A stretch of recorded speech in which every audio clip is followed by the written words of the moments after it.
नमस्कार दोस्तों, स्वागत है आपका हमारे YouTube चैनल एस प्रिया मोटिवेशन में। आगे बढ़ने से पहले हमारे चैनल को सब्सक्राइब कर दीजिए।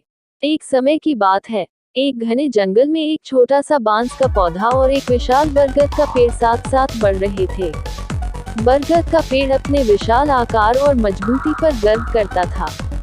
उसकी शाखाएं दूर दूर तक फैली हुई थी और उसकी छाया में कई छोटे छोटे पौधे पनपते थे। बरगद का पेड़ जंगल के अन्य पेड़ों के बीच अपनी जगह पर राज करता था। वहीं दूसरी तरफ बांस का पौधा, जो अभी बहुत छोटा और पतला था, धीरे धीरे बढ़ रहा था। वह देखने में कमजोर और नाजुक लगता था, जबकि बरगद का पेड़ विशाल और स्थिर था। हर बार जब हवा चलती, बांस का पौधा झुक जाता, जबकि बरगद के पेड़ पर इसका कोई असर नहीं होता। यह देखकर बरगद का पेड़ अक्सर बांस के पौधे का मजाक उड़ाता और कहता, तुम कितने कमजोर हो, जरा सी हवा भी आएगी और तुम गिर जाओगे। मेरी तरह मजबूत बनो, तब देखना लोग तुम्हारी कितनी इज्जत करेंगे। तुम इतनी पतली डालियों के साथ कितने दिन खड़े रह पाओगे। बांस का पौधा बरगद की बातें सुनता, लेकिन कभी बुरा नहीं मानता। वह जानता था कि उसकी ताकत उसकी विनम्रता और लचीलेपन में है। वह धीरे धीरे बढ़ता रहा, अपने समय का इंतजार करता रहा। समय बीतता गया, मौसम बदलते रहे। बरगद का पेड़ और भी बड़ा और घना हो गया, जबकि बांस का पौधा भी धीरे धीरे लंबा होता जा रहा था। एक दिन जंगल में एक भयानक तूफान आया। यह तूफान इतना शक्तिशाली था कि कई पेड़ उखड़ गए और जानवर अपनी जान बचाने के लिए भागने लगे। बरगद का पेड़ हवा के खिलाफ मजबूती से खड़ा रहा।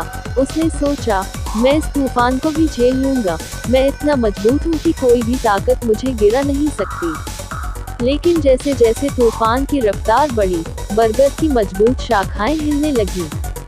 उसकी जड़ें जमीन में गहरे थी, लेकिन इतनी तेज हवाओं के सामने वह भी कमजोर पड़ने लगी। बरगद अपनी जड़ों को जकड़ने की कोशिश कर रहा था, पर हवाओं की ताकत से धीरे धीरे उसकी जड़ें उखड़ने लगी। आखिरकार एक जोरदार आंधी के झोंके के साथ विशाल बरगद का पेड़ जमीन पर गिर पड़ा। जंगल में उसकी विशालकाय शाखाएं टूट गईं और जमीन पर बिखर गईं। दूसरी ओर बांस का पौधा बार बार झुक रहा था। वो हर बार हवा के साथ मुड़ता, लेकिन तूफान की ताकत के बावजूद वो टूटता नहीं था। वो इतना लचीला था कि जब जब हवा जोर से चलती, वो झुक जाता और हवा के रुकते ही फिर से खड़ा हो जाता। बांस का पौधा भले ही छोटा और पतला था, लेकिन उसकी लचक और धैर्य ने उसे तूफान से बचा लिया। जब तूफान थमा, बांस का पौधा अब भी अपनी जगह पर खड़ा था, जबकि जंगल के कई बड़े बड़े पेड़ धराशायी हो चुके थे, जिनमें विशाल बरगद भी शामिल था। तूफान के बाद पूरे जंगल में शांति छा गई। जो पेड़ खुद को सबसे मजबूत समझते थे, वह अब जमीन पर बिखरे पड़े थे। लेकिन बांस का पौधा, जो कमजोर माना जाता था, अब भी मजबूती से खड़ा था। बांस के पौधे ने खुद से कहा, मुझे मेरी लचीलापन और धैर्य ने बचा लिया। जब हम जीवन में परिस्थितियों के आगे झुकते हैं, तो इसका मतलब यह नहीं होता कि हम हार गए हैं। इसका मतलब है कि हम समय के साथ चलना जानते हैं। इस घटना के बाद जंगल के सभी पौधे और पेड़ बांस के पौधे का आदर करने लगे। वो समझ गए थे कि ताकत केवल बाहरी आकार और स्थिरता में नहीं होती, बल्कि लचीलापन और धैर्य में भी होती है। यह कहानी हमें सिखाती है कि जीवन में आने वाली कठिनाइयों के सामने हमें हमेशा कठोर और अडिग नहीं रहना चाहिए। कभी कभी हमें हालात के अनुसार खुद को ढालना पड़ता है, ताकि जब मुश्किलें गुजर जाएं, तो हम फिर से उठ खड़े हो सकें।